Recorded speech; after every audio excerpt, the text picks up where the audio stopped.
নমস্কার সবাইকে। ভিডিওটা ছিল শনিবারের। আর ওই দিন আমি গিয়েছিলাম আমার বোনের বাড়িতে। এতদিন হয়ে গেছে আমি এডিট করতে পারছি না। ওইখান থেকে আসার পরে শরীরটা অনেক খারাপ, এই কারণে এডিট করতে পারতেছি না। আজও শরীরটা ঠিক হয়েছে না।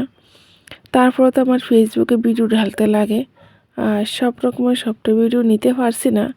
যাওয়ারটা আমার অনেক লেট হয়ে গেছে গা।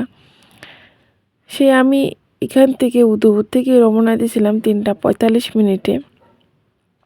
সে তারপরে যে বুঝতে বুঝতে আমার বাচ্চা গেছে 6টা। তারপরে যে সব কিছু নেওয়া গেছে না, তাদের বাড়িতে আসলো বৈষ্ণব সেবা, তো সেই রকমভাবে আমি ক্যামেরাটা অন করতে পারছি না। তো ঘরের ভিতরে একটু করলাম। তো যাওয়ার পথে কিছু গ্রাম্য পরিবেশটি তুলে নিলাম। তো বাইরে চাইলে সব কিছু বোঝা যায় যে ওইখানে তো সবুজ সবুজে ভরা, এত না সুন্দর লাগে, ভাষা দিয়ে বোঝার মতন না। আর যখন থেকে টাউন থেকে ফারিয়ে যখন একটু গ্রামের দিকে ঢুকে যায়, তখন তার ঠান্ডা বাতাসও লাগে, যে কারণে গাছ রাস্তার দুই সাইডে থাকে হয়েছে গাছ। তখন গাছে যে হাওয়াটা আসে অনেক সে মজা, এই জিনিসটা আসে না যখন আমি এদিকে থাকি ঘরের ভিতরে। তখন এই জিনিসটা বোঝা যায় না। তখন যে পাঙ্খার নিচের বাতাসটা কিন্তু সেই ধরনের ভালো না। যখন ঘর থেকে বাইরে যখন আমরা একটা গ্রামে যাই, তখন যে অনেক ভালো লাগে, কি বলবো, বাসা দিয়ে বোঝাবার মতো না। সে আমি একজন গ্রামের মেয়ে, যখন যে কোনো কারণবশত ওইখানে থাকা হয় না, যে আমি এখন থাকি উদয়পুরে। এদিকে আসলে বোনের ম্যারেজ ডে। তো ম্যারেজ ডে ছিল হয়েছে 9 তারিখে, ইংরেজি 9 তারিখ, বাংলা 26 তারিখ পরে। তো 10 তারিখ আমরা ম্যারেজ ডেটা করলাম বোনের। তো কেননা 9 তারিখে একটা প্রোগ্রাম আসিল, বা এই কারণে একটু ক্যান্সেল হয়ে গেছে। তো 10 তারিখে বৈষ্ণব সেবাটা হয়েছে, 10 তারিখে রাত্রে ম্যারেজ ডেটা করা হয়েছিল। তো ম্যারেজ ডে উপলক্ষে, বৈষ্ণব সেবার উপলক্ষে সবাই এক জায়গাতে মিলিত হলাম। তো একজনকে দেখলাম, তো খুব ভালো লাগলো। তো ছোটো মোটো করে একটা ম্যারেজ ডে পালন করা হলো। তো সেইখানে আমার হাজব্যান্ড হয়তো এত একটা সমস্যা হয়েছিল যে তার হয়তো একটা কর্মক্ষেত্রে যুক্ত থাকে। তো তার নাম আইতে আইতে একটু লেট হয়ে গেছিলো। তো তারপরে যাওয়াটাই সে বোনের বাড়িতে অনেক লেট।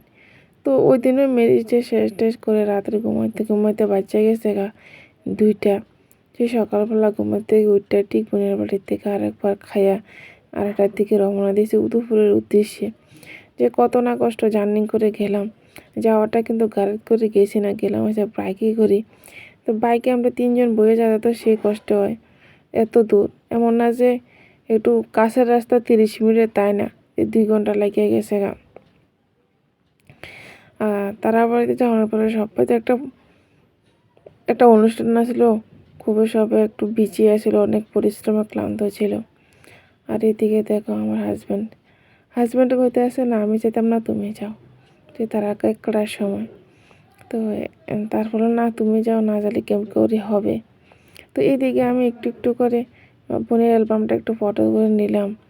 যে সে 1 বছর পরে গেছি, যে বোনের রিসেপশন পার্টিতে আমি গেছিলাম, সে আর করে অ্যানিভার্সারি পার্টিতে গেলাম। আমার যাই হওয়া ওঠে না, কেননা আমার সময়তে এত বেশি থাকে। আর এদিকে তো মেয়ের একটু পড়াশোনা থাকে। সে ভাবছি একদিন থাকুম, এটাই আমার থাকা হয়েছে না। কেননা সে আমার 12 তারিখে আমার মেয়ের গানের এক্সাম আসিল।